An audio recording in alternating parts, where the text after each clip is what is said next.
టోటల్‌గా సినిమా అయితే ఓకే. కొంచెం హీరోయిన్ క్యారెక్టర్ కూడా 'జాన్వీ కపూర్' క్యారెక్టర్ కూడా తక్కువ ఉండడం.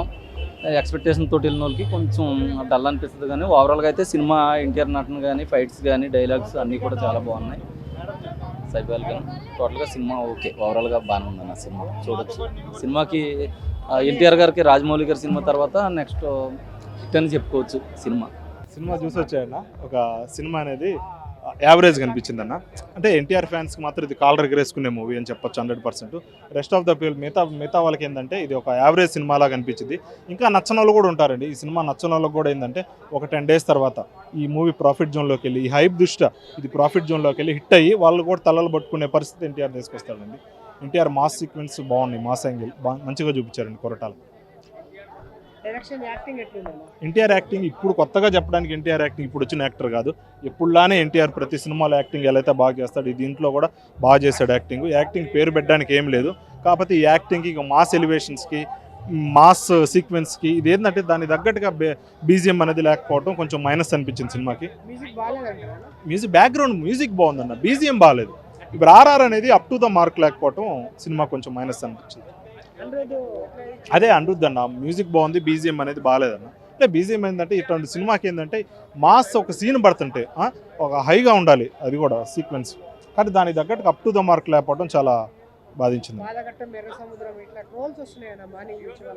కామనే అన్న. ఇప్పుడు ఒక సినిమా, ఒక డైరెక్టర్ ఒక సినిమా తీసాడంటే, ఒక ఫ్లాప్ అయిందంటే దానికి పోల్చడం కామన్. ఇది ఈ ఎర్ర సముద్రం అనేది అంటే పాదఘట్టం లెవెల్లో, పాదఘట్టం అంటే ప్రతి 2 నిమిషాలకు ఒకసారి పాదఘట్టం అని వినిపించింది. ఏడు అట్లా లేదండి, పాదఘట్టం లెవెల్లో అయితే ఆచార్య లాగా లేదు సినిమా, బాగానే ఉంది.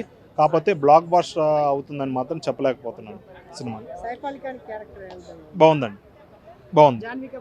జాన్వీ కపూర్కి పెద్ద స్కోప్ ఏమి, ఎన్టీఆర్ వన్ మ్యాన్ షో అండి ఇది. జాన్వీ కపూర్కి స్కోప్ లేదు, యాక్టింగ్కి స్కోప్ లేదు, ఒక పాత్రకు కూడా పెద్ద ఒక ఎక్కువసేపు అని చూపించలేదు. ఒక సాంగ్ కోసం పెట్టారా జాన్వీ కపూర్ని అని అనిపించింది. కలెక్షన్స్ అయితే దీనికి కంపల్సరీ బ్రేక్ ఈవెన్ అవుతుందండి, హిట్ అవుతుంది. ఎన్టీఆర్ రాజమౌళితో సినిమా తీస్తే ఎవరైతే తర్వాత సినిమాల్లో ఫ్లాప్ అవుతాయి అని ఒక నానుడు ఉంది, ఇప్పుడు దాకా అదే కొనసాగింది. ఇది స్టార్ట్ చేసింది కూడా ఎన్టీఆరే, ఇప్పుడు బ్రేక్ చేసేది కూడా ఎన్టీఆర్. ఈ సినిమా హిట్ అయ్యి రాజమౌళి సెంటిమెంట్ అనేది బ్రేక్ అవుతుందండి. సినిమా హిట్ అవుతుంది 10 days తర్వాత కలెక్షన్స్ తోటి. కాకపోతే అంటే ఇటువంటి రికార్డ్స్ అనేది ఎన్టీఆర్ టచ్ చేయలేడండి ఈ సినిమాతో. ఒక కల్కి సేఫ్గా ఉండిద్ది, ఒక బాహుబలి సేఫ్గా ఉండిద్ది. ఇలా ప్రతి ఈ పాన్ ఇండియా లెవెల్లో అన్ని సినిమాల కలెక్షన్స్ సేఫ్గా ఉంటాయి. ఒక పుష్ప మాత్రం బ్రేక్ అయ్యే ఛాన్స్ ఉంది, అంతే తప్పితే ఏ పాన్ ఇండియా సినిమా అనేది ఎన్టీఆర్ కలెక్షన్ టచ్ చేయలేడండి ఈ సినిమాతోటి.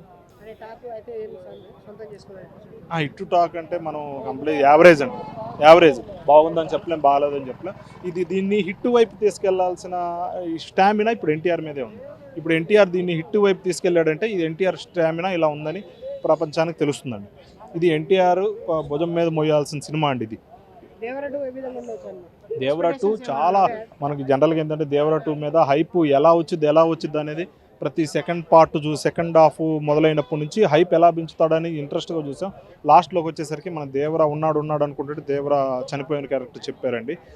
ఇది దేవరాని చంపింది ఎవరు, హూ కిల్డ్ దేవరా, దీని మీద part 2 ఉంటుందండి. అంటే బాహుబలిలో కట్టప్ప కిల్డ్ బాహుబలి లాగా ఇక్కడ హూ కిల్డ్ దేవరా అనేది మంచి ట్రెండింగ్ అవుతుందండి రాబోయే రోజుల్లో. ఇది మంచి హైప్ సృష్టించి దేవరా 2 మీద ఎక్స్పెక్టేషన్స్ ఇది పెంచే విధంగానే లాస్ట్ ట్విస్ట్ ఇచ్చారండి.